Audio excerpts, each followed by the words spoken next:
Ngayon ay makakasama po natin ang DLSZ Robotics Elite Team na nag-uwi ng maraming parangal sa Summer Robot Games International Open at Youth Robotics Convention 2024 na ginanap kamakailan lamang. At para ibahagi sa atin ang detalye ng kanilang naging journey sa kompetisyon na ito ay makakausap po natin ang coach ng DLSZ Robotics Elite Team na si Mr. Mark Denver Bernardo at ang Applied Sciences Chair ng DLSZ na si Dr. Genevieve Pilar. Magandang umaga po at welcome sa Rise and Shine Pilipinas. Morning. Good morning. Okay, Coach, ano po yung inyong pakiramdam na nakamit ng inyo pong team, no? Itong Gold Standard Robotics Excellence Award sa Summer Robot Games International Open 2024 at Youth Robotics Convention?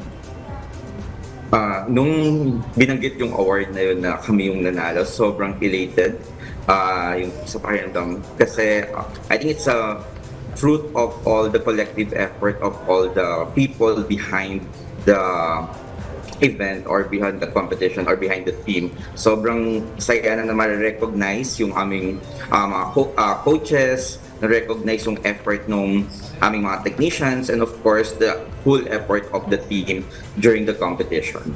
So, sobrang saya po talaga sa pakiramdam. Coach, kamusta naman yung mga paghahanda na ginawa ng team nyo para sa competition po na ito?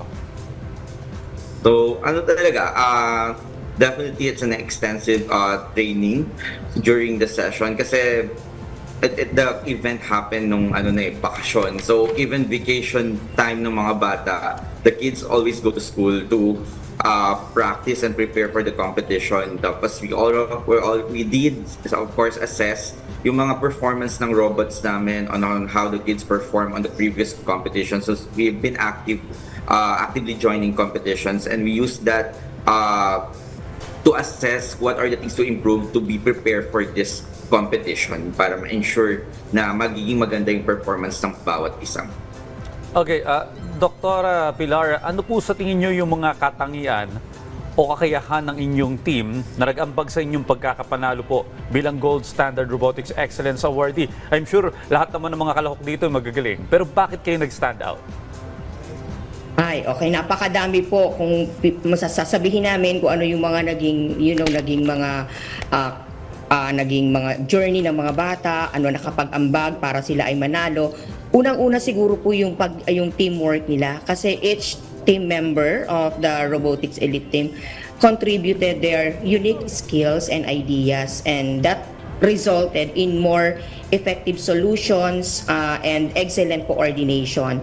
The second one, ito talaga yung hinahanap namin sa kanila, yung innovation and creative thinking. Kasi ito yung kakayanan ng mga bata na mag-isip at makahanap ng yung makabagong paraan upang hanapin ang yung challenge nung mechanics o nung games. Okay? So next is the dedication and hard work. Kasi tama yung sinabi ni Coach Denver, no, talagang yung tireless effort of each member. Kahit na bakasyon pa namin nandoon sila, ginawa na nga nilang playground ang aming makerspace, ang aming robotics laboratory. Walang pagod sila talaga, yung kanilang pagsusumikap para lang ma-attain nila yung gusto nilang marating para sa araw ng competition na to. Siguro yung isa pang masasabi ko dito, yung commitment to excellence. Kaya nga nanalo ang school namin sa makuha namin yung pinakamataas na award, yung Gold Standard Robotics Excellent Award as the school with the most number of champion awards during the competition. Kasi marami talaga pong mga eskwelahan or teams ang sumali dito. Siguro ang dumating po dito, ang masasabi namin ay more or less 1,000 participants. That involved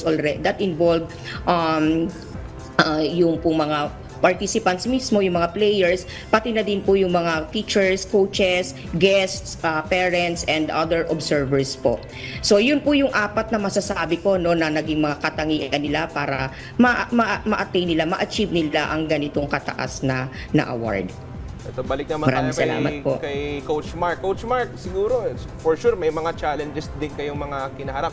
Can you tell us about yung mga hamon po na pinaharap ng inyong team para sa paghahanda sa Summer Robot Games International Open 2024. Paano nyo po nalagpasan yung mga challenges na ito, Coach? Siguro, unang naging hamon sa amin is yung implementation ng ginawang research and development ng team, kung paano namin may implement ng maayos yung mga yon at kung magiging epektibo ba yung mga changes na gagawin namin. Then, pangalawa is yung kahit kasi po sa mga competitions kasi no matter how much you train, once you are in the competition, so there will be a huge change in the environment. So yung environment po will affect everything, the robot, the performance of the robot, yung mga parts ng robot. So malaking hamon para sa mga bata kung how they will be able to adjust on that environment. So talagang siguro in-advise natin yung mga bata na magkaroon ng composure to and do it, na ma-train sila ng maayos para paano sila mag-a-adjust sa mga pagbabagong maka-encounter nila during the competition. Well, alam mo Daniel, pinapanood ko sa ibang bansa naman, medyo mas malalaki yung mga robotics nila na naglalaban sa cage type na competition. Parang ganito rin yun pero parang mas smaller version. Pero kay Dr. Pilar, ano pong mensahe nyo sa iba pang mga estudyante, even yung mga schools na gustong sumali sa ganitong uri ng competition? Salamat po dyan sa tanong na yun. Kasi sanay na po talaga ang school namin sa ganitong mga competitions. Kasi we're doing robotics, we're joining competitions for more than 20 years already. So siguro yung isa, yung training and preparation, tama yung sinabi talaga ni Coach Denver na talagang yung R&D namin, research and development. So ang aming mga guro, ang aming mga coaches ay talagang inaaral muna yung mechanics ng games, ano ang theme ng pinaka-event. So kailangan talagang paghandaan for the training. So that's one big preparation. Kailangan ipaghandaan ito ng mga bata at hindi po pwedeng kaunting oras lang po yung inilalaan dito. Second po is sana yung mga bata natin, mga eskwelahan po na gusto pa pong sumali sa mga ganitong klase ng mga competitions, yung yung adaptability and flexibility, kasi kailangan kasi on the spot kasi to normally po ang gagawin ng mga bata is build on site, program on site. So performance based na po talagang mangyayari dito dahil wala po talagang coach sa loob po ng mismong ng game field po or ng playing field po. So yun po, kailangan maging flexible po yung mga bata natin, and para naman dun po sa ating mga teachers, sa ating mga coaches, sa administrators, syempre kailangan po ng strong support. Kasi yun po ang lalabas po, yung strong support, strong leadership of our teachers, coaches, and administrators. Kailangan po talaga ang mahusay na pamumuno. Kasi yun po ang magbibigay ng clear direction, magbibigay ng inspiration sa mga bata at sa buong team po. So yun po ang nakikita po namin na po pwedeng nilang gawin para po makasali po sila sa mga ganitong klase ng mga robotics competitions. Gusto ko din pong sabihin po at i-announce po sa inyo na yung nangyari pong Summer Robot Games po is a preliminary event po in preparation for the first global robotics competitions that will happen here in the Philippines. Ito po ay mangyayari sa De La Salle Santiago Zobel School ngayong October po. Mga inaasahan po natin ang around 20 countries po are expected to join, and that is to be held again doon po kung saan ginawa ang Summer Robot Games. Yun po ang naging goal po ng Summer Robot Games na to.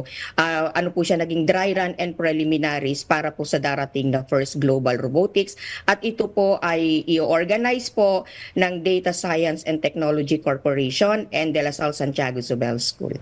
Exciting, yun po, maraming salamat. Exciting. Abangan natin yan sa August. Kasi actually, Daniel, sa social media ko lang napapanood ko. October. Okay. Sa October, abangan natin to. Dahil, alam niyo, sa social media lang natin nakikita ito yung mga robotics na may mga competition. May robot wars nga na tinatawag. Ngayon, may 20 mga kalahok na bansa ang dadalo. So, tingnan natin kung yung mga dala nila. Maganda siyang suportahan, kasi di ba parang pag-level up din ng technology natin yan, no? Alright, maraming salamat po sa pagbibigay ng oras sa amin ngayong araw at pagbabahagi ng inyong journey sa naganap na Summer Robot Games International Open at Youth Robotics Convention 2024. Ginoong Mark Denver Bernardo at Dr. Genevieve Pilar. Muli, maraming salamat po. Maraming salamat din po. Magandang umaga sa lahat. Thank you po.